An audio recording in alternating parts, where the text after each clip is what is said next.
ప్రభువారు. సో తన పని చేయడానికి చాలా పెద్ద పని ఉంది. చాలా విస్తారమైన పని ఉంది. కానీ పని వాళ్ళు కొద్దిగా ఉన్నారని యేసు ప్రభువారు అంటున్నారు. అందుకే దేవుడు నిన్న ఒక సందర్భంలో చెప్పాడు. మీరు కోత యజమానికి వేడుకోండి అని అడుగుతున్నాడు. సో మీరు కూడా ప్రార్థనలో ఏకీభవించండి. ప్రార్థనలో చేసుకోండి. అయ్యా నీ పనికి నాకు కూడా అప్పజెప్పు ప్రభువా.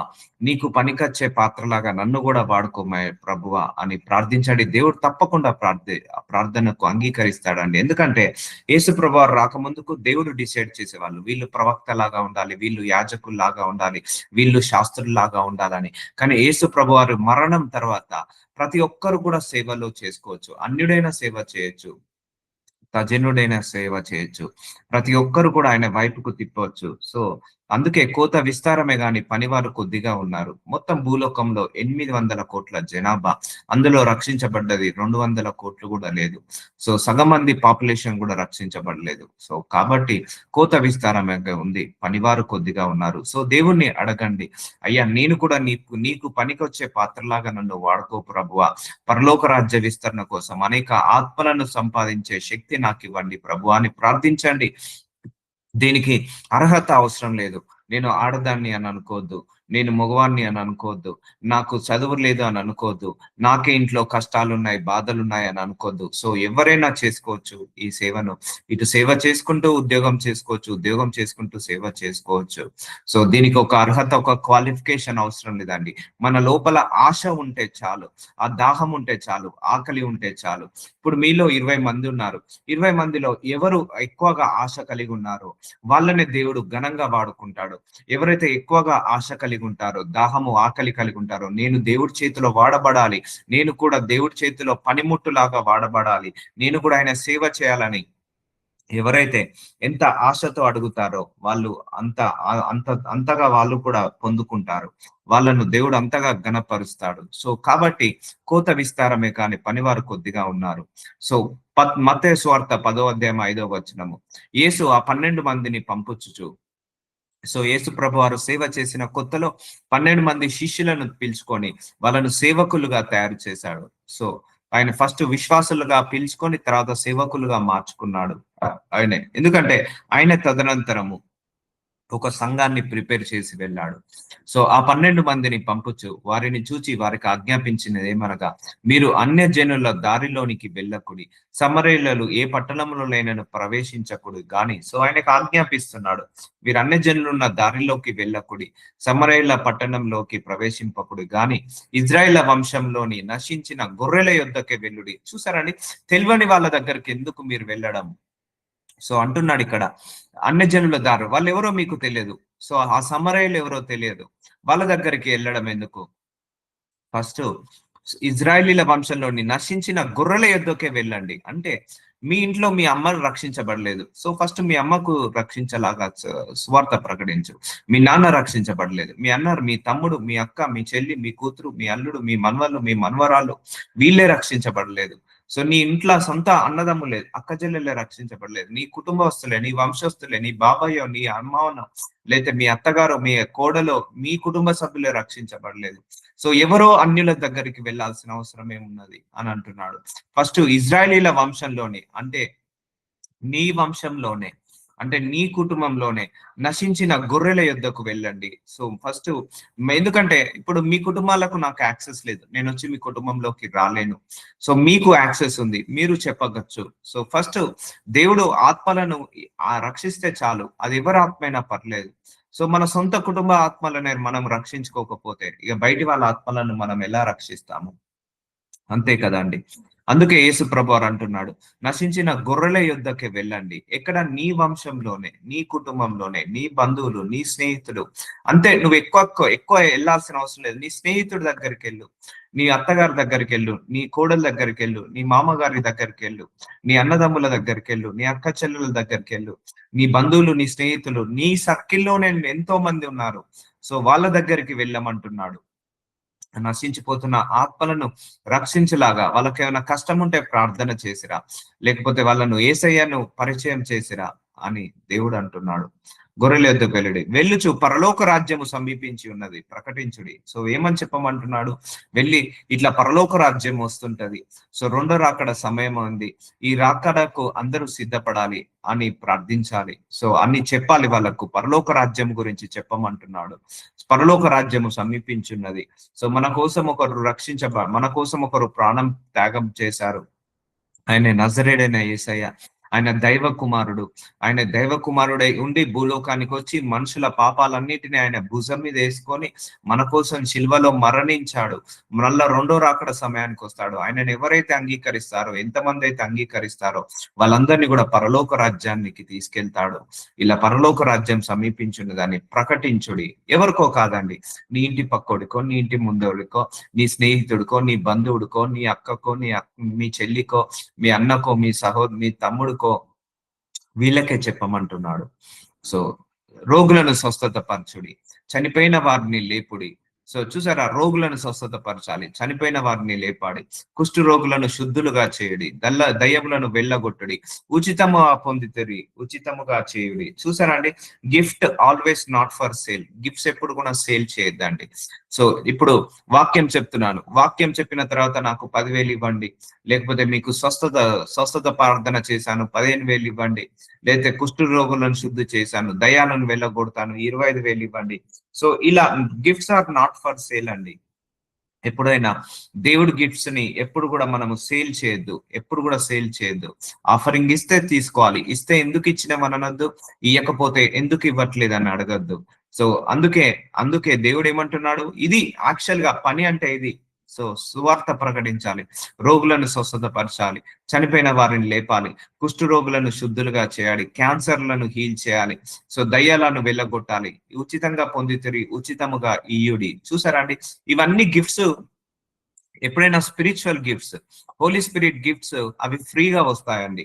ఒకరు మీ దగ్గరకు వచ్చి నువ్వు నాకు 1,00,000 రూపాయలు ఇస్తే నాలో ఉన్న గిఫ్ట్స్ ఇస్తానంటే నమ్మకండి. అది అలా డబ్బులు ఇస్తే వచ్చేది కాదు గిఫ్ట్స్. అది మనం సాధన చేయాలి, ఒక తపస్సు చేయాలి.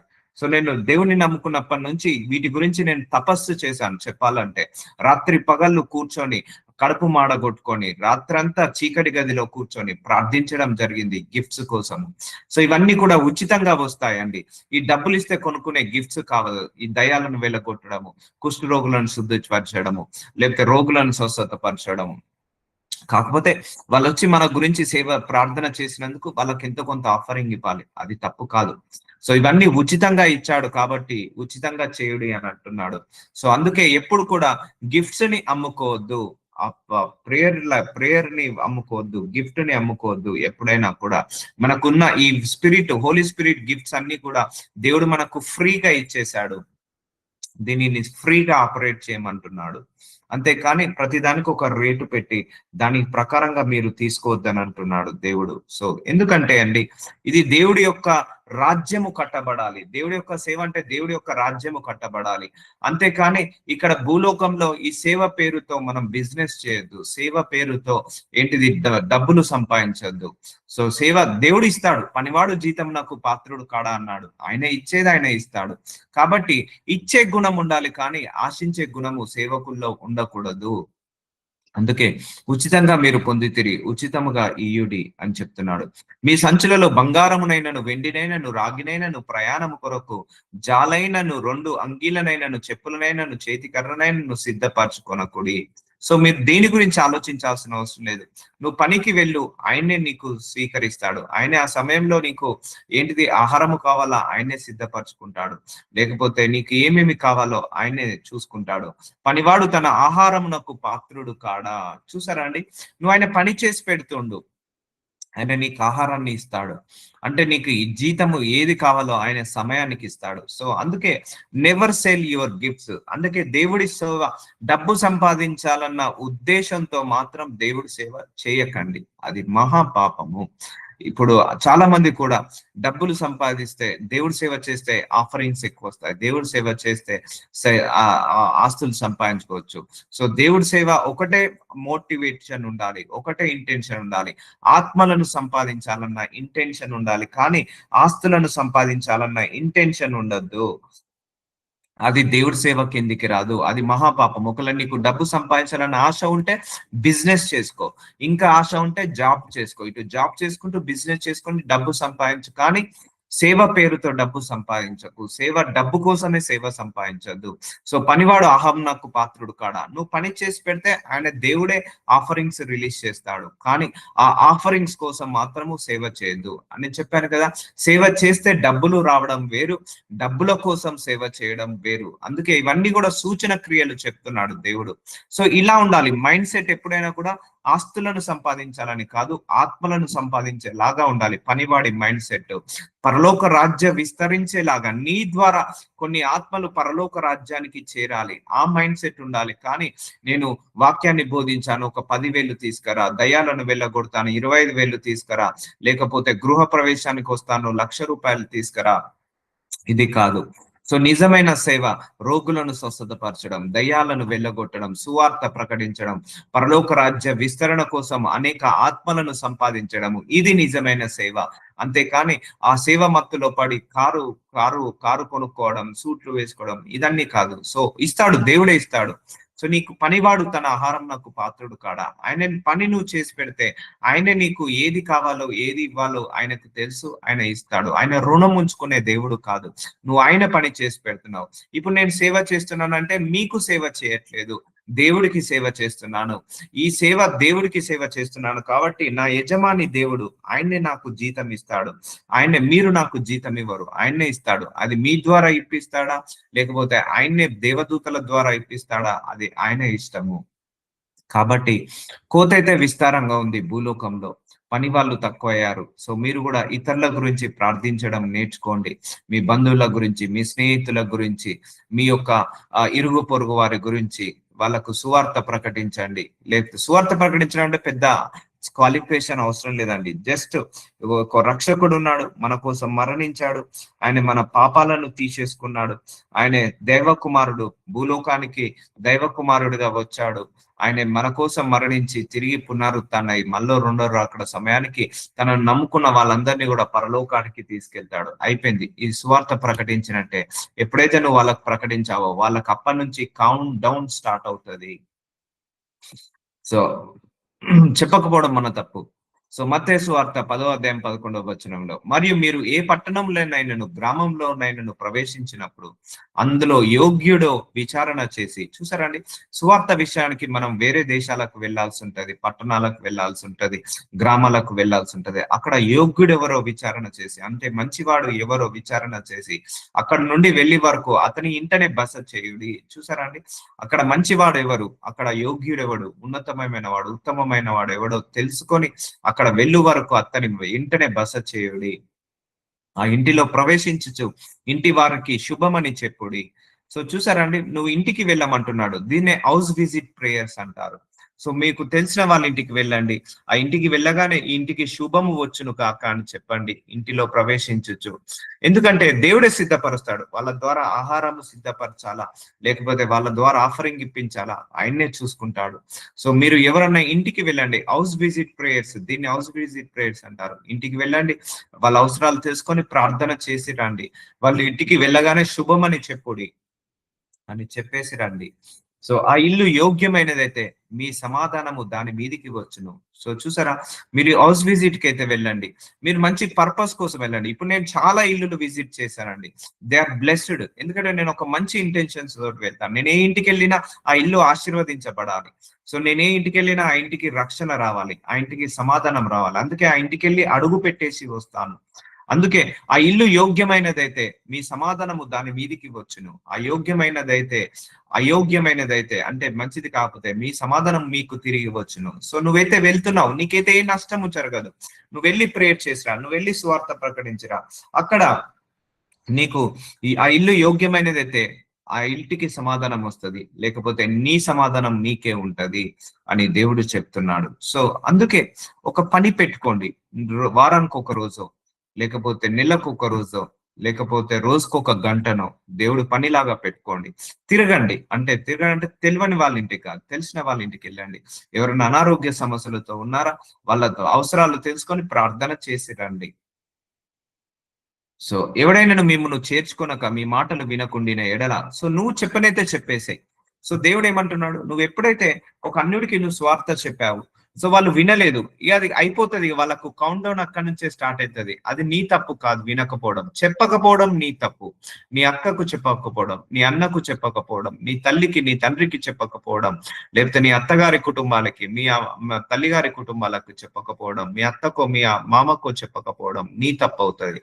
సో అందుకే ఎవడైనా మేము చేర్చుకొనక మీ మాటలు వినకుండిన ఎడల, వాళ్ళు వినకపోని నువ్వైతే ఒక మాట వాళ్ళ చెవున వేసి రావాలి. మీరు ఆ ఇంటినైనాను ఆ పట్టణంనైనాను విడిచిపోయినప్పుడు మీ పాద ధూళి దులిపి వేయుడి. సో వినకపోయినా ఒక మాట చెప్పడంలో తప్పు లేదండి. ఇప్పుడు మనం కూడా మన పిల్లలకు 100 మాటలు చెప్తాము. వాళ్ళు కొన్ని వింటారు, కొన్ని వినరు. మనం కూడా వేరే విషయాలలో కొన్ని మాటలు చెప్తారు. వాళ్ళు వింటారు, వినరు. సో అందుకే ఫస్ట్ ఏమంటున్నాడు, ఫస్ట్ నీ వంశస్థుల దగ్గరికే వెళ్ళు అంటున్నాడు. నీ వంశస్థుల దగ్గరికే వెళ్ళు అంటున్నాడు. సో మీ మాటలు వినకుండిన ఎడల, వినకపోతే అది వాళ్ళ తప్పు. ఎందుకంటే దేవుడు ఒక రోజు అడుగుతాడు, నా సేవకుణ్ణి, నా శిష్యుణ్ణి, నా విశ్వాసరాలని, నా కూతుర్ని, నా కుమారుణ్ణి నీ ఇంటికి ఒక రోజు పంపించాను, కానీ నువ్వే అంగీకరించలేదు. పరలోకంలో ఈ జడ్జిమెంట్ రోజు ఇదంతా అడుగుతాడండి. సో ఇది కూడా అడుగుతాడు, నీ ఇంటి ముందట ఒక అన్యజనుడు ఉన్నాడు, వాడికి నువ్వు నా గురించి చెప్పలేదు, సో ఆ లెక్క అప్పచెప్పు అంటాడు.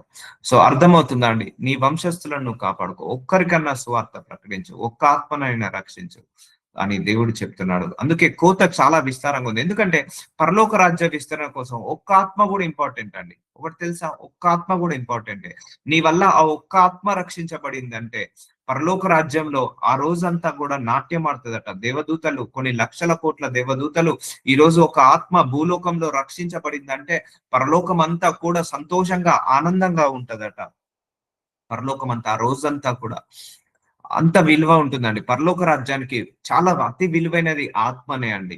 నువ్వు భూలోకంలో 100 కోట్ల ఆస్తి సంపాదించినా కూడా పరలోకానికి వెళ్ళిన తర్వాత దేవుడు నువ్వు ఎంత ఆస్తి సంపాదించావు, ఎంత ఆస్తి కూడా పెట్టావు అని అడగడు ఆయనే. నువ్వు ఎన్ని ఆత్మలను సంపాదించావు అని మాత్రమే అడుగుతాడు. ఎందుకంటే ఇది పరలోక ధనము. అందుకే దేవుడు ఏమన్నాడు, పరలోక ధనాన్ని కూడబెట్టుకో అన్నాడు, భూలోక ధనాన్ని కూడబెట్టుకోకన్నాడు. విమర్శ దినమందు ఆ పట్టణపు గతి కంటే సొదొమ, గొరెమ్మ, గొమొర్రా ప్రదేశములు గతి ఓర్వ తగినదై ఉండునని నిశ్చయంగా మీతో చెప్పుచున్నాను. సో నువ్వు చెప్పేది నువ్వు చెప్పు. వాళ్ళు వింటే వినని, వినకపోతే వినకపోని. వాళ్ళు తిట్టినా కూడా పర్లేదు, వాళ్ళు కొట్టినా కూడా పర్లేదు. కొట్టినా అంటే అంత దూరం దాకా తీసుకొచ్చుకోవద్దు. వాళ్ళు ఏమైనా అనుకున్నా కూడా పర్లేదు. ఎందుకంటే ఒక మాట నువ్వు చెప్పిన తర్వాత ఇక నీకు ఏముండదు. సో దేవుడు చూసుకుంటాడు అదంతా కూడా. ఎందుకంటే ఈ సువార్త ప్రకటించే శక్తి, దేవుడి సేవ చేసే శక్తి మనుషులకే ఇచ్చాడు. దేవదూతలు కూడా సువార్త ప్రకటించలేవు. మీకు తెలుసా, దేవదూతలు సువార్త ప్రకటించలేవండి. మనుషులు ఒక్కటే భూలోకంలో సువార్త ప్రకటించగలుగుతారు. దేవదూతలు యేసయ్యను పరిచయం చేయలేరు, మనుషులే యేసయ్యను పరిచయం చేయగలుగుతారు. సో దేవదూతలు సేవ చేయలేరు, మనుషులే దేవుడు సేవ చేయగలుగుతారు. సో కాబట్టి you need to start preach your Bible. So నీ బంధువుల ఇళ్ళకి వెళ్ళండి, నీ స్నేహితుల ఇళ్ళకి వెళ్ళండి, వెళ్ళి వాళ్ళను అడగండి. సో ప్రార్థన అంశాలు ఉంటే తెలుసుకోండి, ఫోన్లలో ప్రార్థనలు చేయండి. సో ఎందుకంటే మీ అందరి ఇళ్లకు నేను రాలేను, కానీ మీ బంధువుల ఇళ్లకు మీరు వెళ్ళొచ్చు, మీ స్నేహితుల ఇళ్లకు మీరు వెళ్ళొచ్చు. సో మీరు అందరూ కూడా గొప్ప సేవకులుగా వాడబడాలి. అందరూ కూడా గొప్ప సేవకులుగా మారాలి. ఎందుకంటే సో ఎంతసేపు మన పర్సనల్ వర్క్లు, ఎంతసేపు మన బిజీ వర్క్. ఒక్కసారి మనం దేవుడి పని గురించి ఎప్పుడైనా ఆలోచించామా? ఆలోచించాలి. దేవుడి పని గురించి కూడా ఆలోచించాలి. దీనికోసం మీరు ఏమి ఉద్యోగాలు మానుకోకండి. సో ఇంటి పని వంట పని మానుకోకండి. ఇటు ఇంటి పని వంట పని చేసుకుంటూ వారానికి ఒక రోజు ఉపవాస కూడికను, లేకపోతే నెలకు ఒక రోజు ఒక సర్వీస్ లాగానో పెట్టుకొని అలా చేసుకుంటూ వెళ్ళండి. దేవుని అడగండి ఫస్ట్, నాకు అధికారం ఇవ్వు ప్రభువా, అయ్యా అన్యులకు కూడా సువార్త ప్రకటించే అధికారాన్ని నాకు దయచేయమని అడగండి. దేవుడు తప్పకుండా దయచేస్తాడు. సో ఇదిగో తోడేళ్ల మధ్యకు గొర్రెలను పంపినట్టు నేను మిమ్మల్ని పంపుచున్నాను. అవునండి, తోడేళ్ల మధ్యకు ఒక గొర్రె పిల్లను పంపినట్టు మనల్ని పంపుచున్నాడు గనక పాముల వలె వివేకులను, పావురం వలె నిష్కపటములై ఉండి. సో అందుకే ఏది మాట్లాడాలో చాలా జాగ్రత్తగా మాట్లాడాలి. ఏది పడితే అది మాట్లాడద్దు. నువ్వు వెళ్ళి నీ దేవుణ్ణి ప్రకటించు, కానీ ఇతరుల దేవుళ్ళను దూషించకు, ఇతరుల దేవుళ్ళను విమర్శించకు. ఎందుకంటే ఎవరి తండ్రి వాళ్ళకు గొప్ప, ఎవరి తల్లి వాళ్ళకు గొప్ప, అలాగే ఎవరి దేవుడు వాళ్ళకు గొప్ప. కాబట్టి ఎవరిని విమర్శించకండి, ఎవరిని దూషించకండి. వివేకులను పాముల వలె, వివేకులు పావురం వలె నిష్కపటులై ఉండండి అంటున్నాడు.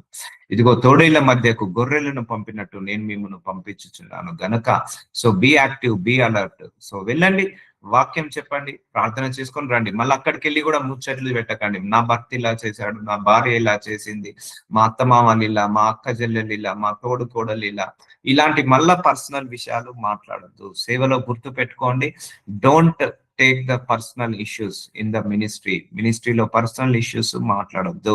ఇప్పుడు మీరే గమనించారో లేదో, నేను వస్తాను, వాక్యం చెప్తాను, ప్రేయర్ చేస్తాను, వెళ్ళిపోతాను. సో నా పర్సనల్ మ్యాటర్స్ కావచ్చు ఏది కానీ, లేకపోతే ఎవరిని విమర్శించొద్దు సేవలో, ఎవరిని దూషించొద్దు సేవలో. అర్థమవుతుందా అండి? ఇవన్నీ కూడా జాగ్రత్తగా చేసుకోవాలి. సో అందుకే ఎంతసేపు నీ పర్సనల్ వర్క్ అయినా, ఎంతసేపు నీ పనైనా, దేవుడి పని ఎప్పుడు చూసుకుంటావు, దేవుడి పనిని ఎప్పుడు మొదలు పెడతావు.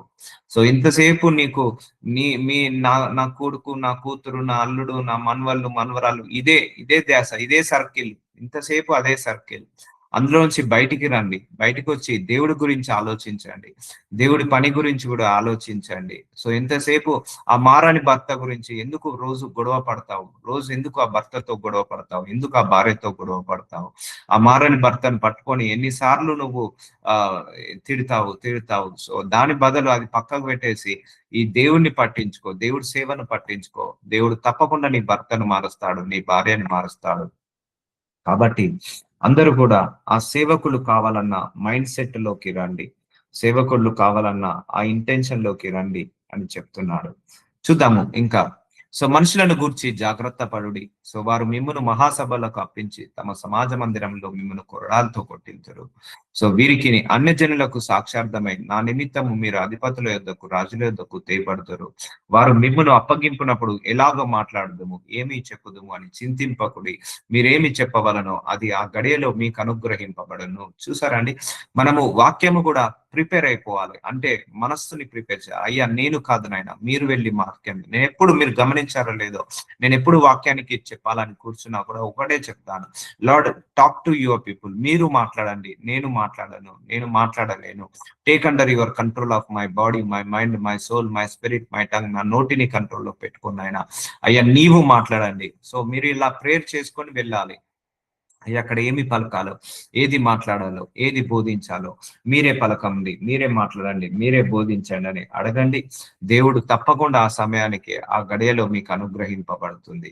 సో మీ తండ్రి ఆత్మ మీలో ఉండి మాట్లాడుచున్నాడే గాని మాట్లాడువారు మీరు కారు. చూసారా అండి, మీరు వెళ్ళి అక్కడ నిలబడండి. దేవుడే ఆ టైంకి ఏది మాట్లాడాలో, ఏది పలకాలో, ఏది బోధించాలో అదే బోధిస్తాడు. ఇప్పుడు నేను కూడా సువార్త ఆల్మోస్ట్ 4 సంవత్సరాల నుంచి బోధించడం జరుగుతుంది. సో 4-5 సంవత్సరాల నుంచి. సో ఎప్పుడు కూడా నేను ప్రిపేర్ అయింది లేదు. అక్కడ వచ్చి కూర్చుంటాను, దేవుడే ఆత్మ ప్రేరేపణతో తనే మాట్లాడుతుంటా అంటాడు, ఆత్మతో మాట్లాడుతుంటా అంటాడు, ఆత్మ ద్వారా మాట్లాడుతుంటా అంటాడు. Just I will sit here, God only lead this prayer, God only lead this verses ceremonies, అన్ని ఇంటర్ప్రిటేషన్ తో సహా. ఇవన్నీ నేను ప్రిపేర్ అయినది కాదండి, బై డిఫాల్ట్ ఆటోమేటిక్ గా ఆ పరలోకం నుంచి డిఫాల్ట్ గా వస్తున్న మాటలు ఇవన్నీ కూడా. అందుకే ఫస్ట్ ఆత్మతో, అందరిలో ఉంది ఆత్మ. ఇప్పుడు నాలో ఆత్మ ఉంది, మీలో కూడా ఆత్మ ఉంది. మీరు ప్రార్థిస్తే కూడా అద్భుతాలు జరుగుతాయి, మీరు మాట్లాడితే కూడా, సువార్త ప్రకటిస్తే కూడా అందరూ వింటారు.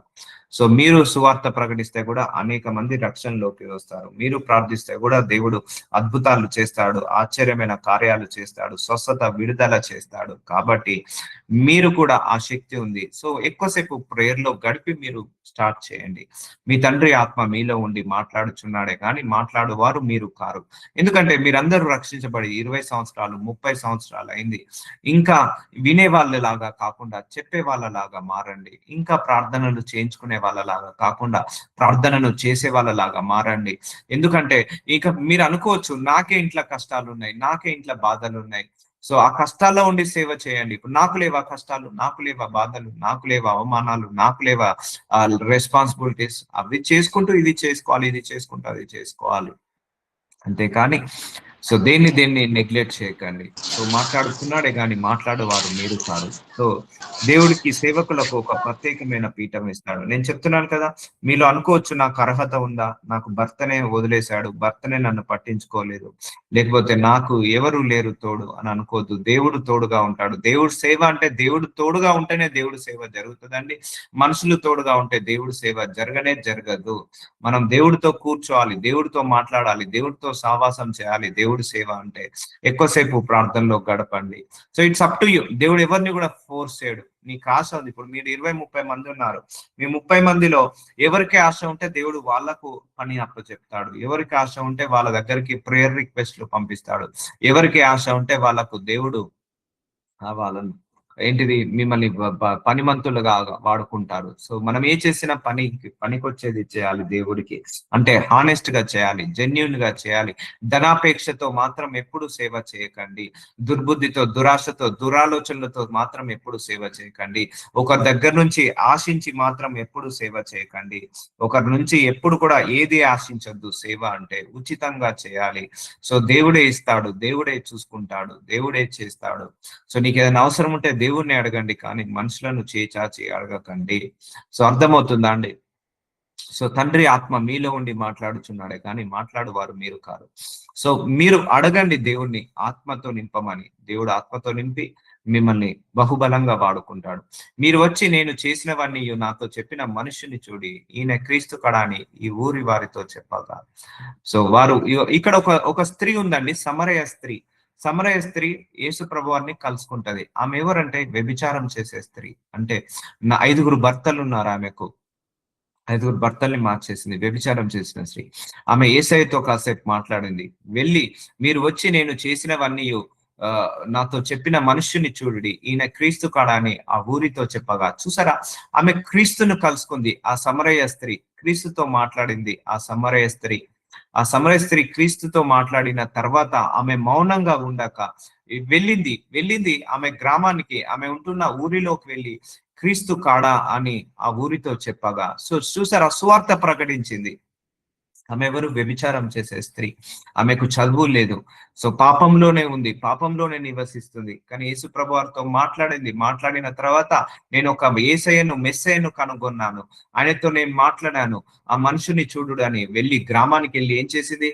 వారి ఊరిలో నుండి బయలుదేరి ఆయన యొద్దకు వచ్చుచుండేది. చూసారా, ఊరి వారితో చెప్పగా ఊరికి వెళ్ళి సువార్త ప్రకటించేసింది క్రీస్తు గురించి. ఇదిగో ఒక యేసయ్య ఉన్నాడు. సో అక్కడ నది దగ్గర, నీళ్ల బావి దగ్గర యేసయ్య కూర్చొని ఉన్నాడు, రండి అని వెళ్ళి సువార్త ప్రకటించింది సమరయ స్త్రీ.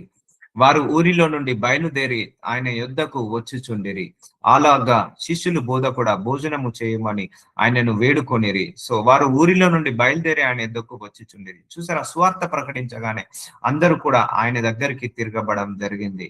ఇంతలో ఆయన శిష్యులు బోధకుడా భోజనము చేయమని ఆయనను వేడుకొనిరి. అందుకు ఆయన భుజించుటకు మీకు తెలియని ఆహారము నా దగ్గర ఉన్నదని వారితో చెప్పగా, శిష్యులు వచ్చి అడుగుతున్నారు, యేసయ్య మీరు ఇంతవరకు ఆహారం తీసుకోలేదు కదా, మరి ఆహారం తీసుకోండి అంటే యేసయ్య ఏమంటున్నాడు? నాకు భుజించుటకు నా దగ్గర వేరే ఆహారం ఉంది అంటున్నాడు. అంటే ఈయన సపరేట్ పార్సల్ తెచ్చుకున్నాడు అని అనుకుంటున్నాడు. కానీ ఆయన యేసయ్య యొక్క ఆహారం ఏంటి తెలుసా అండి? దేవుడి యొక్క సేవ చేయడమే ఆహారము.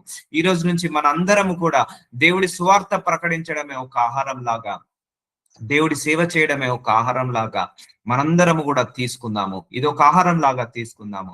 అందుకు ఆయన భుజించుటకు మీకు తెలియని ఆహారము నా దగ్గర ఉన్నదని వారితో చెప్పగా, శిష్యులు ఆయన భుజించుటకు ఎవరైనాను నేనేమైనా తెచ్చినేమో అని ఒకరితో ఒకడు చెప్పుకొనిరి. వాళ్ళు ఏమనుకుంటున్నారు? ఏదైనా పార్సల్ తేవాలో తినడానికి అని అనుకుంటున్నాడు. కానీ యేసు వారిని చూసి నన్ను పంపిన వాని చిత్తము నెరవేర్చుటయు ఆయన పన్ని తుదముట్టిటయు నాకు ఆహారం అయి ఉన్నది. చూసారా అండి, మనం దేవుడి సేవ చేయడం ఒక ఆహారం అయి ఉన్నది మనందరికీ కూడా. మన ఆహారం క్రమం తప్పకుండా ఎలాగైతే భుజిస్తామో దేవుడి సేవ కూడా క్రమం తప్పకుండా చేయాలి. అందుకే మనల్ని పంపిన వాడి చిత్తము. ఇప్పుడు యేసయ్యను భూలోకానికి ఎందుకు పంపించాడు? తండ్రి సేవ చేయడానికి. ఇప్పుడు మనము కూడా భూలోకానికి ఎందుకు పంపబడ్డాము? సేవ చేయడానికి, దేవుడి సేవ చేయడానికి. సో మనందరం కూడా దేవుడి సేవకు అర్హులము. సో ఇక్కడ యేసయ్య ఏమంటున్నాడు? నన్ను పంపిన వాడి చిత్తము నెరవేర్చుటయు ఆయన పని తుదం ముట్టించుటయు నాకు ఆహారం అయి ఉన్నది. సో మనందరికి కూడా ఇది ఒక ఆహారం లాగా మారాలి. దేవుడి యొక్క సేవ చేయడం ఒక ఆహారం లాగా, సో లేకపోతే ఇతరుల గురించి ప్రార్థించడం ఒక ఆహారం లాగా, కావాలి. నాకైతే ఇది ఒక ఆక్సిజన్ లాగా అనుకుంటానమ్మా. ఈ సేవ ఎలాగైతే నేను ఎలా అనుకుంటానంటే సేవను ఒక ఆక్సిజన్ లాగా అనుకుంటాను. బ్రీత్ ఇన్, బ్రీత్ ఔట్ లాగా. అందుకే నేను చాలా ఇంట్రెస్ట్‌తో చేస్తాను. ఏ పని చేసినా కూడా దేవుడిది ఇంట్రెస్ట్‌తో చేయండి, ఫోకస్‌తో చేయండి, డెడికేషన్‌తో చేయండి, ప్యాషన్‌తో చేయండి అండ్ కాన్సంట్రేషన్‌తో చేయండి. సో, మంచి ఆయన పనిని తుదముట్టించుటకు నాకు ఆహారమై ఉన్నది. సో, ఈ రోజు నుంచి మనందరము కూడా ఆయన పనిని తుదముట్టించడము ఆహారం లాగా తీసుకుందాము. సో ఇదే మనకు ఫుడ్. నీ సువార్త ప్రకటించడమే నీకు ఫుడ్. నువ్వు ఇతరుల గురించి ప్రార్థించడమే నీకు ఫుడ్. ఇతరులను రక్షణలోకి నడిపించడమే నీ ఫుడ్ కావాలి. ఇతరులను దేవుడి వైపుకు తిప్పడమే నీ ఫుడ్ కావాలి. నువ్వు దేవుడి సేవ చేయడమే దేవుడు ఇది ఒక ఫుడ్ లాగా కావాలి మీ అందరికీ కూడా.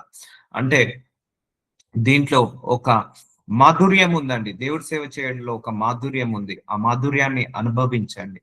సో మీరు వెళ్ళండి. ఒకరు వింటారు, ఒకరు వినరు. విన్నవాడు రక్షించబడతాడు. వినని వాడు దేవుడు చూసుకుంటాడు. ఇప్పుడు వినకపోవచ్చు. 10 సంవత్సరాలకైనా ఒకరోజు మీరు చెప్పారు కదా మాకు సువార్త. ఆ సువార్తను బట్టి మేము రక్షించబడ్డాము అని మీకు సాక్ష్యం చెప్తారు.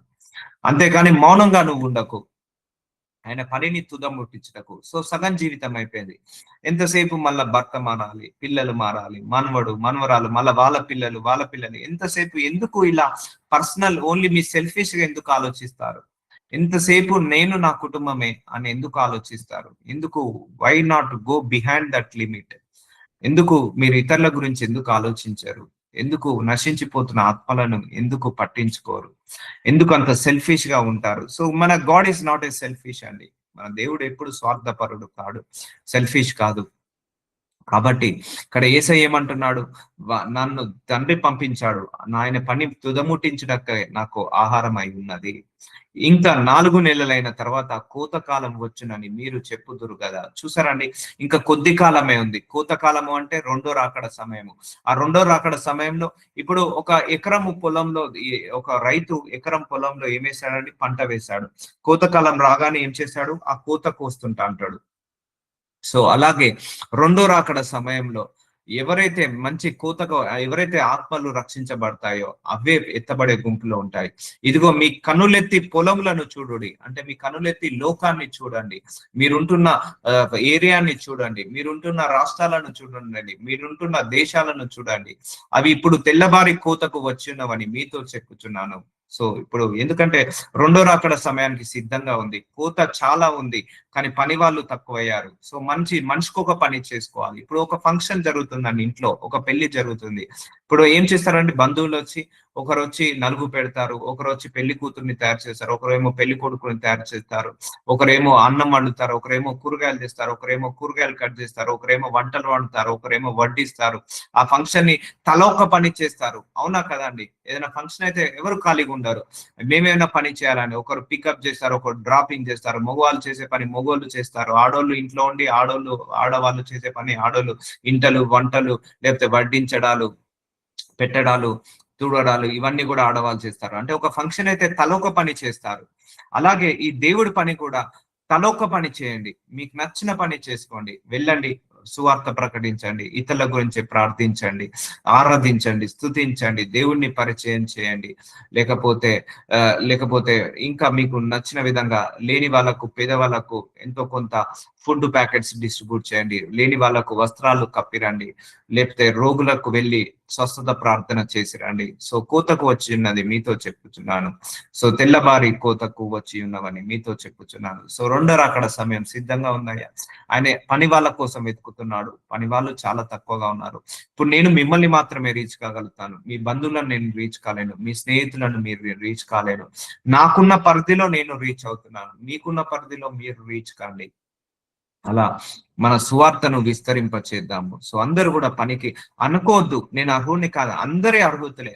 ఆయన మరణించిన తర్వాత ఆయన పునరుత్థానం అయ్యే టైపు ఆయన సారీ అవరోహణం అయ్యే టైంకి, మాయమయ్యే టైంకి ఆయన ఒకటే చెప్పిపోయాడు. ఆయన భూలోకాన్ని విడిచినప్పుడు యేసు ప్రభు వారు అన్న లాస్ట్ మాట ఏంటిదండి? మీరు పరలోకమునకు వెళ్ళి మీరు సర్వలోకమునకు వెళ్ళి సర్వ సృష్టికి సువార్త ప్రకటించుడి అని ఈ మాట చెప్పేసి వెళ్ళాడు. నాకు శిష్యులుగా చేయడి, సర్వలోకమునకు వెళ్ళి సర్వ సృష్టికి సువార్త ప్రకటించి మీరు నాకు శిష్యులుగా చేయుడి అని చెప్పేసి వెళ్ళాడు యేసు ప్రభువారు. ఇదే ఆయన ఆఖరిగా పలికిన మాట. సో ఇది అందరూ చేసుకోవచ్చు. ఎవాంజలిజం అంటారు దీన్ని. అందరూ సువార్త ప్రకటించొచ్చు, అందరూ దేవుణ్ణి ప్రకటించొచ్చు. నాకు అర్హత ఉందా లేదా కాదు. సో ఆ సమయంలో మీరు నిలబడండి. పరిశుద్ధాత్మ దేవుడే మాట్లాడతాడు. దేవుడి ఆత్మనే మీలో ఉండి మాట్లాడిపిస్తాడు. కాబట్టి మీరందరూ కూడా ఎవరైతే వింటున్నారో ఈ వాక్యాన్ని, ఫ్యూచర్ లో ఎవరైతే వినబోతున్నారో వాళ్ళందరూ కూడా గొప్ప సేవకులుగా మారాలి. సో అర్హత ఉందా లేదా, నాకింట్లోనే పరిస్థితులు బాలేవు, నాకే అష్ట కష్టాలు ఉన్నాయి, నేను ఒకరి గురించి ఎందుకు ప్రేయర్ చేయాలి. సో నాకు కూడా ఉన్నాయండి, బట్ నేను చేస్తున్నాను కదా అంటే దానికి దీనికి సంబంధం లేదండి. నువ్వు చేస్తూనే వెళ్తుండు. ఏ కష్టం ఏది తీసేయాలో ఆయన తీసేస్తాడు, ఏ ముళ్ళు ఎప్పుడు తీసేయాలో ఆయన తీసేస్తాడు. ఎందుకంటే సమయం చాలా కొద్దిగా ఉంది, రక్షించబడాల్సిన ఆత్మలు చాలా ఎక్కువగా ఉన్నాయి. అండ్ దేవుడు ఏం చెప్పాడు, నీకు ఉచితంగా ఇచ్చాను, ఉచితంగా చేయమని చెప్పాడు. సో ఎప్పుడైనా సేవకుల మైండ్ సెట్ ఎలా ఉండాలంటే ఒకరి నుంచి ఏమి లాగుదామని కాదు, ఏమి ఇద్దామన్న ఉద్దేశం ఉండాలి. సేవ అంటే ఏమి తీసుకుంటున్నావు అనేది కాదు, ఏమి ఇస్తున్నావు అన్నది ముఖ్యము. సేవ అంటే ఎంతమందికి స్వార్థ ప్రకటించావు, ఎంతమంది ఆత్మలను రక్షించావు, అంతేకాని ఎంత ఆస్తులను కూడబెట్టావని కానే కాదు. విత్తువాడు కోయివాడును కూడా సంతోషించినట్లు కోయివాడు జీతము పుచ్చుకొని. చూసారా అండి, నువ్వు కోత కోయడానికి పిలుస్తున్నాడు. సో నిన్ను దేవుడు పనివాడిగా వాడుకున్నప్పుడు ఆయన జీతం తప్పకుండా ఇస్తాడు. ఆయన జీతం ఇస్తాడు.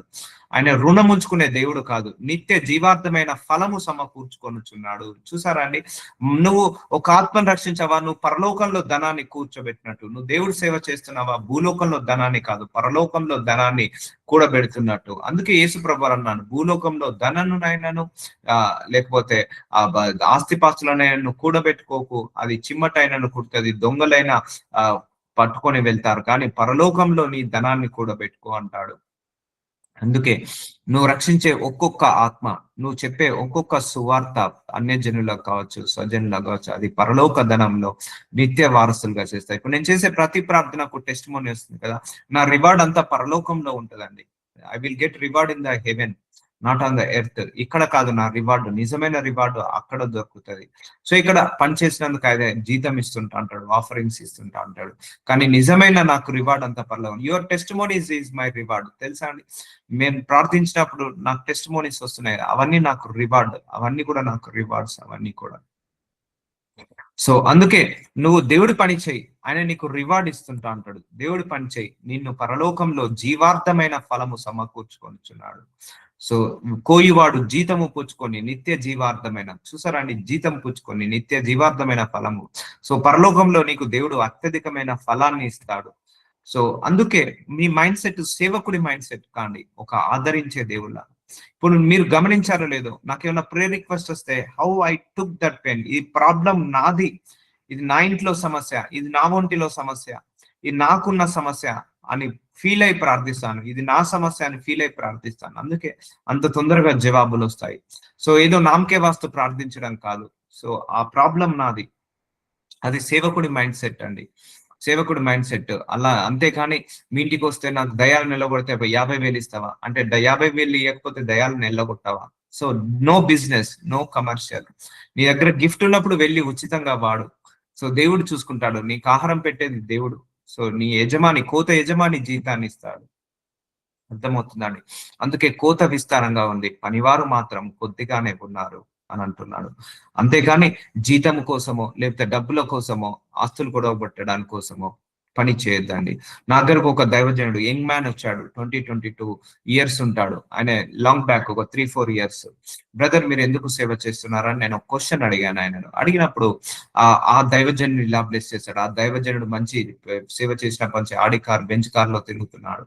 ఆ దైవజనుడికి చాలా ప్రాపర్టీస్ ఉన్నాయి. అంటే ప్రాపర్టీస్ కోసము ఆ సేవకుడు అంటే ఎంతో కష్టపడితే గానీ ఆ స్టేజ్ కి రాలేదు. మరి ఆ కష్టాలు పడితేనే కానీ సేవకుడు ఆ స్టేజ్కి రాలేదు.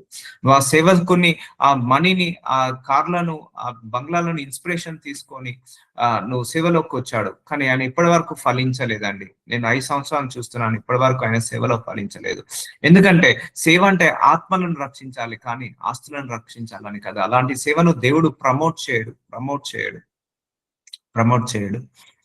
So money is not your motivation. Okay, Audi car, Benz car is not your motivation. Saving the soul is your motivation. So saving the souls is your motivation. So ఆత్మలను రక్షించడం నీకు మోటివేషన్ ఉండాలి. కానీ ఆడి కారు, బెంజ్ కారు అవన్నీ వచ్చే టైంకి వస్తాయి. మళ్ళీ ఆయన తీసేసుకొని కూడా నిన్ను చూస్తాడు. తీసేసి ఇస్తాడు, మళ్ళీ తర్వాత తీసేసుకుంటాడు కూడా దేవుడు. చూస్తాడు, పరీక్షిస్తాడు. వీటి కోసం చేస్తున్నాడా? అందుకే దేవుడు పరీక్షిస్తాడండి. సేవ చేసే ముందు ఆస్తి కోసమా, లేకపోతే నేమ్ కోసమా, ఫేమ్ కోసమా, లేకపోతే ఆత్మలను రక్షించడం కోసమా అనే ఇవన్నీ కూడా పరీక్షలు. ఇవన్నీ పరీక్షలు నేను వెళ్ళాను. I went through all the tests. అప్పుడు దేవుడు కొద్దిగా అభివృద్ధి పరచడం చేశాడు. డబ్బులు ఇస్తేనే చేస్తాడా? డబ్బులు ఇవ్వకపోతే చేయడా? లేకపోతే గిఫ్ట్ ఇచ్చి చూశాడు. సో ఈ గిఫ్ట్స్ ని స్వార్థంగా వాడుకుంటున్నా, అహంకారంగా గిఫ్ట్ ఉన్నాయని చాలా మందికి గిఫ్ట్స్ రాగానే అహంకారం వచ్చేస్తుంది. హీలింగ్స్ చేసిన, డెలివరెన్స్ చేసిన, సో వాళ్ళు చాలా అహంకారంగా బిహేవ్ చేస్తారు. సో హంబుల్ గా ఉంటున్నాడా లేదా? సో నా బిడ్డలను జాగ్రత్తగా తన బిడ్డలాగా కాపాడుకుంటున్నాడా లేదా? అందరితో భారంగా ప్రార్థిస్తున్నాడా లేదు? ఇవన్నీ టెస్ట్ చేశాడు. నాకు ఇవన్నీ కూడా ఈ చెక్ లిస్ట్ లాగా ఇవన్నీ టెస్ట్ చేశాడు. అలా ఉంటుందండి దేవుడి సేవ. ఇవన్నీ క్యారెక్టరిస్టిక్స్ ఉండాలి దేవుడి సేవ అభివృద్ధి చెందాలంటే. సో ఒక భారం కలిగి ఉండాలి, ఒక బాధ్యత కలిగి ఉండాలి. నాకేమైందిలే, వాళ్ళు ఏమైతే నాకేంటి, వాళ్ళకి నేనెందుకు ప్రేర్ చేయాలి, వాళ్ళు ఏమైనా డబ్బులు ఇస్తున్నారా, సో నాకు వాళ్ళకి ఏం చేయాలి. అందుకే సేవలో ఎప్పుడు పక్షపాతం ఉండదు. డబ్బులు ఇచ్చినా ఇవ్వకపోయినా ఇద్దరి మీద సమానంగా ప్రేర్ చేయాలి. వాళ్ళ ఆస్తిపరులైన పేదవాడు వచ్చినా కూడా ఇద్దరిని సమానంగా చూడాలి. సేవలో పక్షపాతం ఉండకూడదు. సేవలో ఒకరు ఎక్కువ ఒకరు తక్కువ ఉండకూడదు. సేవలో ఎప్పుడు కూడా ధనాపేక్ష ఉండకూడదు. సేవ అంటే ఉచితంగా చేయాలి. సేవ అంటే ధనాపేక్షంతో కాదు. ఒకవేళ నీకు డబ్బులు సంపాదించే ఉద్దేశం ఉంటే మాత్రం సేవకు దిగకు. నువ్వు డబ్బులు సంపాదించే ఉద్దేశం ఉంటే బిజినెస్ చేసుకో, జాబ్ చేసుకో, ఉచితంగా సేవ చేయి. సో అప్పుడు దేవుడు నీకు ప్రతిఫలాన్ని పరలోకంలో దయచేస్తాడు. భూలోకంలో ఇస్తాడు, పరలోకంలో ఇస్తాడు. అర్థమవుతుందా అండి? విత్తువాడు ఒకడు, కోయివాడు ఒకడును మాట ఈ విషయంలో సత్యమే. సో చూసారండి. సో అందరూ కూడా పనివాళ్ళలాగా, ఒక కోయివాడు లాగా, ఒక విత్తువాడు లాగా, ఒక పనికి వచ్చే పని పాత్ర లాగా మారుద్దాం. సో అది కూడా దేవుడు ఆశపడ్డ ప్రాణాన్ని లాగుకుంటాడండి. ఇప్పుడు మీలో 30 మంది ఉన్నారు. 30 మందిలో ఎంత మందికి ఆశ ఉందో వాళ్ళనే దేవుడు పిక్ చేసుకుంటాడు. దేవుడు బలవంతం చేయడు. మీరు నా సేవ చేయండి, నాకు ఫోర్స్ చేయండి అని అడగడు. నీ ఇంట్రెస్ట్, నీ కాన్సన్ట్రేషన్, నీ ఫోకస్, నీ యొక్క ఇంటెన్షన్, నీ యొక్క డిజైర్, నీ యొక్క ఆకలి, నీ యొక్క దాహము బట్టి దేవుడు నిన్ను నెట్టుకుంటూ వెళ్తాడు, తీసుకుంటూ వెళ్తాడు. సో లైవ్ ఎగ్జాంపుల్ నేనే. మీరు కొంతమంది నన్ను డే 1 నుంచి ప్రేయర్ మీటింగ్ స్టార్ట్ అయినప్పటి నుంచి నన్ను చూస్తున్నారు. సో ఎన్ని ఉపద్రవాలు, ఎన్ని శ్రమలు, ఎన్ని పోరాటాలు వచ్చినా కూడా సో అలా దేవుడితో ప్రతిరోజు నడుస్తూనే ఉండాలి. సో దేవుడు చాలా ప్రాబ్లమ్స్, చాలా టెస్టులు తీసుకొచ్చాడు. సో కొన్ని పాస్ కావడం జరిగింది. ఇంకా కొన్ని టెస్టులు పెడుతున్నాడు, ఇంకా పెడుతున్నాడు. సో కొన్నిసార్లు ఫైనాన్షియల్ లాస్ వచ్చింది, కొన్నిసార్లు జాబ్ లాస్ వచ్చింది, కొన్నిసార్లు హెల్త్ ఇష్యూస్ వచ్చాయి. ఏంటి ప్రభు సేవ చేస్తున్నాయి, ఇవన్నీ నీ సామర్థ్యం పెంచడానికే ఇస్తున్నాను అని చెప్పాడు. సో ఉంటాయండి, చాలా పరీక్షలు అయితే ఉంటాయి. నేను ముందే చెప్తున్నాను, భయపడద్దు. పరీక్షలకు భయపడేవాడు ప్రమోషన్ రాదు. ఇప్పుడు ఐఏఎస్ ఎగ్జామ్ రాసేవాడు ఆ పరీక్షకు భయపడితే వారికి ఐఏఎస్ ఎగ్జామ్ రాదు, ఆ కలెక్టర్ జాబ్ రాదు. ఎప్పుడైనా కూడా నువ్వు 10th క్లాస్ ఎగ్జామ్ కి భయపడితే ఇంటర్మీడియట్ కి వెళ్ళవు, ఇంటర్ ఎగ్జామ్స్ భయపడితే డిగ్రీకి వెళ్ళవు. సో భయపడద్దు ఏది కూడా. సో ధైర్యంగా ఆయన ఉన్నాడు, నీతోటి ఉన్నాడని ముందరికి నడుస్తూ ఉండు. సో మీరు దేనిని గురించి కష్టపడలేదో దానిని కోయిటకు మిమ్మల్ని పంపి తిని. చూసారా, ఇప్పటి వరకు దేవుడు అడుగుతున్నాడు, ఎంతసేపు నా భర్త, నా భార్య, నా పిల్లలు, నా గృహము, వాడు బాలేరు, వీళ్ళు బాలేరు, వాళ్ళకు ప్రే చేయి, వీళ్ళకు ప్రే చేయి, వాళ్ళు ప్రే చేసుకో అంతే అన్నారు. కానీ ఎవరైనా మీలో నా పని గురించి మీరు ఆలోచించారా? నా పని గురించి మీలో ఎవరైనా కష్టపడ్డారా? నా పని గురించి మీ శరీరాన్ని నలగొట్టుకున్నారా? నా పని గురించి మీ శరీరాన్ని చేసుకున్నారా అడుగుతున్నాడు. సో నా జీవితంలో నేను ఎప్పుడు ఉపవాసం లేనండి. నేను అన్యుడిగా ఉన్నప్పుడు ఎప్పుడు ఉపవాసం లేను. కానీ దేవుణ్ణి నమ్ముకున్నప్పటి నుంచి ఆల్మోస్ట్ 365 రోజులు, సంవత్సరం అనుకుంటే 250 రోజులు ఫాస్టింగే ఉంటాను. నలగొట్టుకోవాలి అంతే, శరీరాన్ని నలగొట్టుకోవాలి. అలా ఫాస్టింగ్ ఉంటాను. ఎప్పుడు కూడా నేను నైట్ మేల్కున్నది లేదు. కానీ ఇప్పుడు నైట్ అంతా మేల్కొని ఉండాలి, ప్రేయర్ చేయాలి, నలగొట్టుకోవాలి, కష్టపడాలి. దేవుడి సేవ అంటే అంత సాధ్యమైనది కాదు. శరీరాన్ని నలగొట్టుకోవాలి, కోరికలను చంపుకోవాలి. సో మనుషులతో గడిపితే దేవుడి సేవ చేయలేము. మనుషులతో ఎక్కువసేపు గడపద్దు. సో మీరే గమనించారో లేదో, I will not interact with anybody here. నేను ఎవరితోటి కూడా ఎక్కువ ఇంటరాక్ట్ కాను. So I will be always interact with God only. So అలా ఉంటుంది అన్నట్టు, సాక్రిఫై ఉంటుంది. సో కొన్ని సొంత కోరికలను తీసేసుకోవాలి. దేవుడితో కనెక్ట్ అయ్యాలి. ఎవరి సలహాలు తీసుకోవద్దు. చెప్తున్న సేవలో ఎవరి సలహాలు తీసుకోవద్దు. ఓన్లీ దేవుడి సలహానే తీసుకోవాలి. సో ఇవన్నీ గాడ్ టీచ్ మీ, ఇవన్నీ కూడా టీచాడు. ఈ అనుభవాలన్నీ మీకు చెప్తున్నాను, ప్రిపేర్ చేపిస్తున్నాను దేవుడు. ఇవన్నీ కూడా ప్రిపేర్ చేపిస్తున్నాడు. మీరు దేనిని గురించి కష్టపడలేదో ఇప్పటి నుంచి మీరు పని గురించి కష్టపడండి, దేవుడి పని గురించి కష్టపడండి. ఎంతసేపు మళ్ళా ఆ మారని భర్తతోటి ఎన్ని రోజులు నువ్వు గొడవ పడతావు, మారని భర్త గురించి ఎన్ని రోజులు నువ్వు తాపత్రయపడతావు. సో ఇప్పటికైనా నువ్వు మార్చుకో, నీ స్వభావాన్ని మార్చుకో, దేవుడి పనికి నువ్వు ఉపయోగపడు. సో అప్పుడు దేవుడు ఎవరిని మార్చాలో వాళ్ళనే మారుస్తాడు. సో కోయిటకు మిమ్మల్ని పంపితిని, ఇతరులు కష్టపడిరి, మీరు వారి కష్టఫలంలో ప్రవేశించుచున్నారని చెప్పాను. చూసారండి, కష్టపడాలి. కష్టపడ్డ ప్రతి వారికి వల్ల కొంతమంది ఒకరికి ప్రార్థన చేసి స్వస్థత రాగానే 10 మందికి చెప్పుకుంటారు. నో, ఎప్పుడైనా సొంత గ్లోరీ ఉండదు. గుర్తు పెట్టుకోండి, దేవుడి సేవలో నీ సొంత గ్లోరీ తీసుకోవద్దు. దేవుడు అది కూడా పరీక్షిస్తాడు. Not for the sake of your own fame, not for the sake of fame, not for the sake of name కోసమో ఫేమ్ కోసమో సేవ చేయొద్దు, అండ్ డబ్బుల కోసమో సేవ చేయొద్దు. కష్టపడి పని చేయండి, ఆయన్నే ఇస్తాడు. ఇప్పుడు చాలా మంది దైవజనుల దగ్గర అసిస్టెంట్ గా జాయిన్ అవుతున్నారు, వాలంటీర్లుగా జాయిన్ అవుతున్నారు. వాళ్ళు బయటకు వచ్చి ఏం చెప్తున్నారు తెలుసా? నా వల్లనే ఆ దైవజనుడు బాగుపడ్డాడు, నా వల్లనే ఆ సంఘం బాగుపడ్డది, నా వల్లనే ఆ సంఘం అభివృద్ధి చెంది. అది కరెక్ట్ కాదండి. దుర్బుద్ధి ఉండకూడదు, దురాశ ఉండకూడదు. సో మీకు దేవుడు ఏదైనా ఆత్మను రక్షించమని చెప్పాడంటే అది మీరే కాయాలండి, మీరే కాయాలి. అది కూడా గుర్తు పెట్టుకోండి. నా దగ్గర కూడా పంపించొద్దు. సో ఎందుకంటే ఎవరి సేవ వాళ్ళది. ఇప్పుడు నాకు దేవుడు ఒక అభిషేకాన్ని ఇచ్చాడు, అనాయింటింగ్ ఇచ్చాడు, నాకు కొన్ని వరాలను ఇచ్చాడు, కొన్ని ఫలాన్ని ఇచ్చాడు. దానికి తగ్గ మనుషులందరినీ దేవుడే నా దగ్గరికి తీసుకొస్తాడు. సో మిమ్మల్ని అందరినీ కూడా దేవుడే నాకు కనెక్ట్ చేశాడు. అలాగే దేవుడు కూడా మిమ్మల్ని కనెక్ట్ చేస్తాడు. అలా కనెక్ట్ చేసిన వాటిని నెగ్లెక్ట్ చేయద్దు ఎప్పుడైనా కూడా.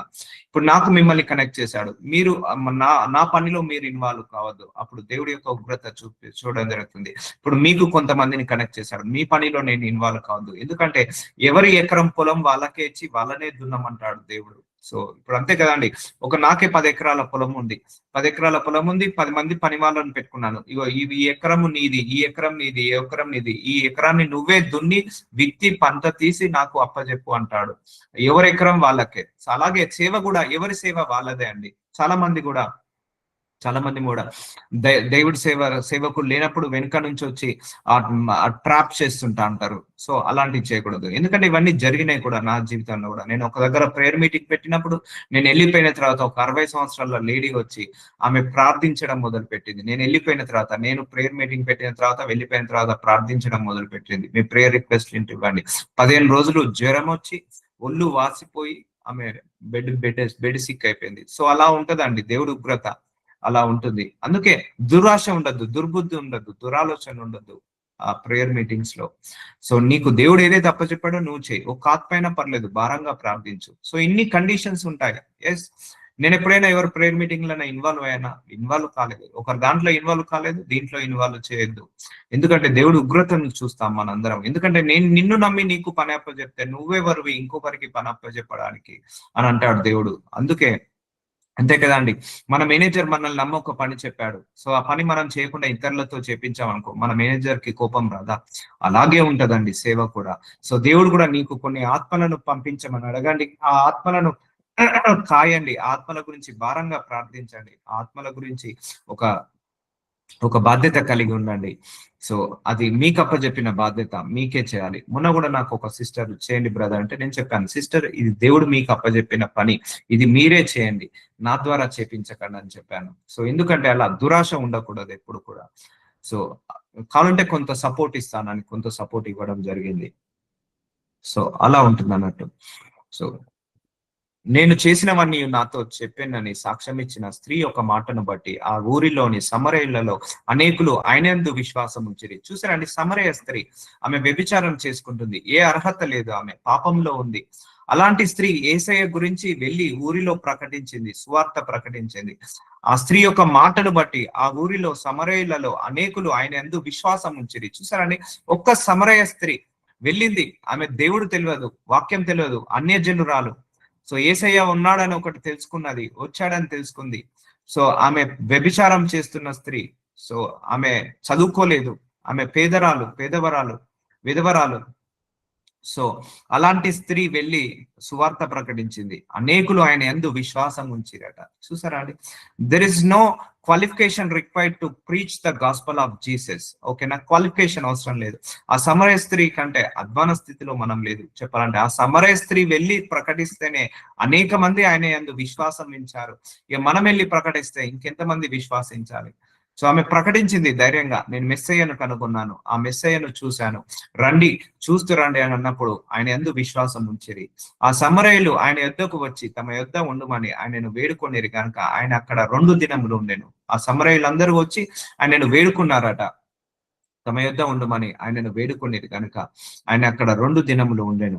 ఆయన మాటలు వినినందున ఇంకను అనేకులు నమ్మి ఆ స్త్రీని చూచి, ఇక మీదట నువ్వు చెప్పిన మాటను బట్టి కాక, చూసారా అని, నువ్వు చెప్పారు, సో ఆమె చెప్పింది, సువార్త ప్రకటించింది యేసయ్య అని, ఇక నువ్వు చెప్పిన దాన్ని బట్టి కాకుండా మేము తెలుసుకుంటాం, అందుకే నువ్వు వెళ్ళి నీ అక్కకో, నీ అన్నకో, నీ చెల్లికో, నీ తమ్ముడికో, నీ రక్షించబడని స్నేహితుడికో, నీ రక్షించబడని నీ యొక్క అన్యుడికో, నీ కుటుంబ సభ్యులకో, బంధువులకో నువ్వు ఒక మాట చెప్పిరా. సో తర్వాత వాళ్ళే దానిని తెలుసుకుంటారు, ఆయనను తెలుసుకుంటారు. సో ఈ స్త్రీ ఏం చేసింది? ఒక మాట చెప్పింది అందరికీ కూడా. వాళ్ళు ఏమంటున్నారు?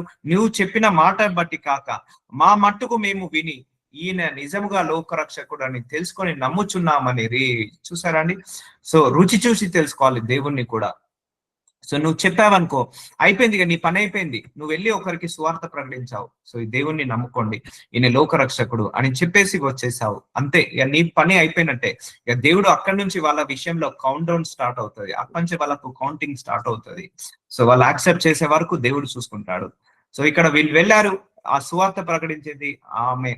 ఆ సువార్త ప్రకటించిన తర్వాత లోకరక్షకుడు తెలుసుకున్నామని, నమ్ముచున్నామనేది చూసారా? ఆమె చెప్పింది ఆమె చెప్పకపోతే అంతమంది విశ్వసించే వాళ్ళ? ఆమె చెప్పకపోతే అంతమంది నమ్మే వాళ్ళ? సో నమ్మారు, విశ్వసించాలి, ఎందుకు? ఈమె చెప్పింది కాబట్టి. ఆ 2 దినములైన తర్వాత ఆయన అక్కడి నుండి బయలుదేరి గలీలియాకు వెళ్ళాను. ఎందుకనగా ప్రవక్త స్వదేశంలో ఘనత పొందడాన్ని యేసు సాక్ష్యం ఇచ్చాను. అవునండి, మనం సేవ చేస్తున్నప్పుడు, మనం దేవుణ్ణి తెలుసుకున్నప్పుడు మన ఇంట్లో వాళ్ళే మనకు ఆపోజిట్ అవుతారు. సో అవన్నీ పట్టించుకోవద్దు. సో వెళ్ళండి, 10 మందికి చెప్పండి, 10 మంది వినకపోతే ఇంకో 10 మందికి చెప్పండి, 20 మందికి చెప్పండి, 30-40 మందికి చెప్పండి. సో ప్రేయర్లు ఏకీభవించండి. నాజరుడైన యేసయ్య, ఈ God with us global ministry ద్వారా ఇంత మంచి వాక్యాన్ని దయచేసావు తండ్రి. అయ్యా, ఈ బిడ్డలందరికీ కూడా సువార్త ప్రకటించే భారాన్ని దయచేయనైనా. అయ్యా, అందరి లోపల సువార్త ప్రకటించే గిఫ్ట్ ని దయచేయండి, బైబిల్ ప్రీచింగ్ గిఫ్ట్ ని దయచేయండి. అందరినీ కూడా మీ సేవ నిమిత్తము బహుబలంగా వాడుకోమని ప్రార్థిస్తున్నాను. అయ్యా, కోత విస్తారంగా ఉంది, పనివారు కొద్దిగా ఉన్నారు తండ్రి. అయ్యా, మమ్మల్ని అందరినీ కూడా తలోక పనిని అప్పచెప్పండి. మాకు ఇంకా create the opportunities my lord, సేవ చేయడానికి మాకు అందరికీ ఆపర్చునిటీస్ ని క్రియేట్ చేయమని యేసు నామంలో ప్రార్థిస్తున్నాను తండ్రి. అయ్యా, పరలోక రాజ్య విస్తరణ కోసం మీకు నా పనికొచ్చే పాత్రలాగా మమ్మల్ని అందరినీ కూడా వాడుకొని పరలోక రాజ్య విస్తరణ కోసం అనేక ఆత్మలను రక్షించే కృపను మా అందరికీ దయచేయమని, ఈ వాక్యం ఎంతమంది అయితే విన్నారో అంతమందిని గొప్ప సేవకులుగా మార్చుకోమని నాజరుడైన యేసు నామంలో ప్రార్థిస్తున్నాను తండ్రి. ఆమేన్, ఆమేన్, ఆమేన్.